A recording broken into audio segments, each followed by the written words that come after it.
Honorable Speaker, sir, I had prepared an opening statement to introduce myself. May I proceed? Go ahead, I'll give you room to do that. It's less than 5 minutes? It will be. Okay. Honorable Speaker, sir, honorable members of the Committee on Appointments, my name is Dorcas Agik Oduor. I'm privileged to appear before you today for the purpose of being vetted for the position of Attorney General of this great Republic of Kenya. This is as required under Article 156, Sub-Article 2 of the Constitution of Kenya. Honorable Speaker, sir, and honorable members, I'm deeply, deeply humbled by the confidence and trust which His Excellency the President, Dr. William Samoei Ruto, has shown and placed in me by nominating me to this position. It is also not lost on me that this is a historic moment, in that this will be the first time for a Kenyan woman to be interviewed for this high office in the legal sector. I'm therefore under no illusion that should I be approved by this august House, much would be expected of me, both as a jurist and more significantly as a woman. Mr. Speaker, and honorable members, it would be remiss of me not to acknowledge the fact that, in essence, I do not stand here alone. I stand on the shoulders of many people of goodwill, and I'm a beneficiary of their generous support and mentorship.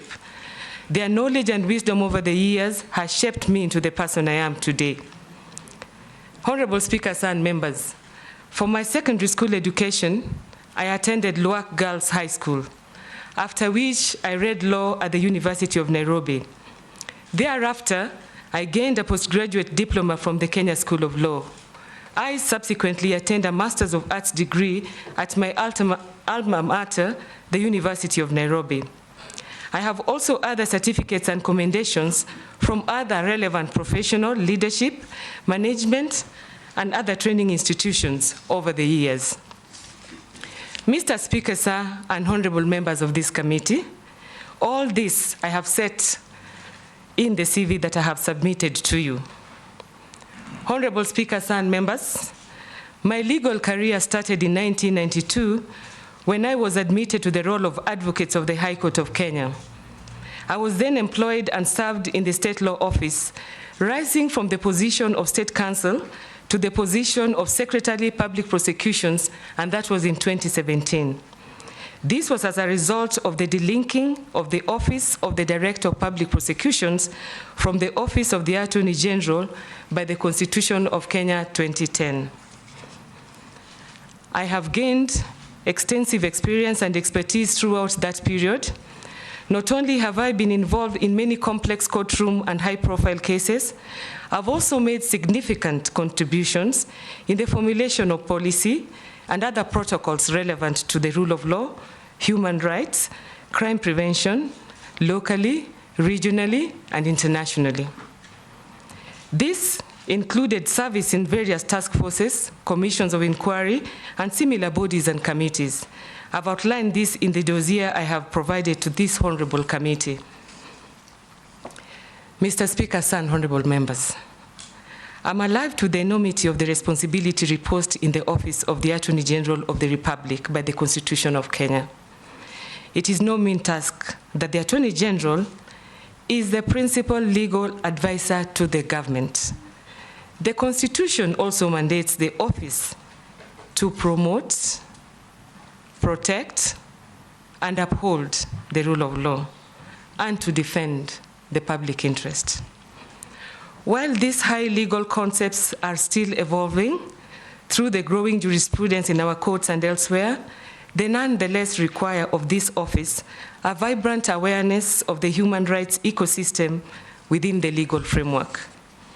It is therefore my respectful opinion, Honorable Speaker and members, that the position of the Attorney General calls for far much more than just that of an advocate for one client. The public interest demands of the office the duty to respect, advocate, and operationalize at all cadres of the administration this cardinal value of justice. In the circumstances, Mr. Speaker, sir, and honorable members, I would submit that we stand at a unique moment in our constitutional dispensation. It calls for the qualities of listening and learning. Should this House confirm me, I would be determined, as a matter of priority, to pay attention to those two qualities. Not having occupied the position of the Attorney General before, I would obviously benefit from the strengths and victories of my predecessors. I would also seek to collaborate with other persons and agencies to enhance any aspect of the vision and mission of this office, which may still require revitalization. My bounden duty would have to be the delivery of sound, honest, and objective legal advice to the government in accordance with the Constitution of Kenya and my oath of office. Additionally, it would demand proactiveness in the attainment of other core responsibilities in the public interest. All stakeholders in the justice sector have no less duty than that. Accordingly, Mr. Speaker, and members, for me, working together will not be an option, but an imperative. Mr. Speaker, sir, and honorable members of this committee, in my years of schooling and work, one signal lesson has been imprinted into my intellect and conscience. It is simply this: to act justly, to love mercy, and to walk humbly with my God. That is recorded in the book of Micah 6:8 by Prophet Micah.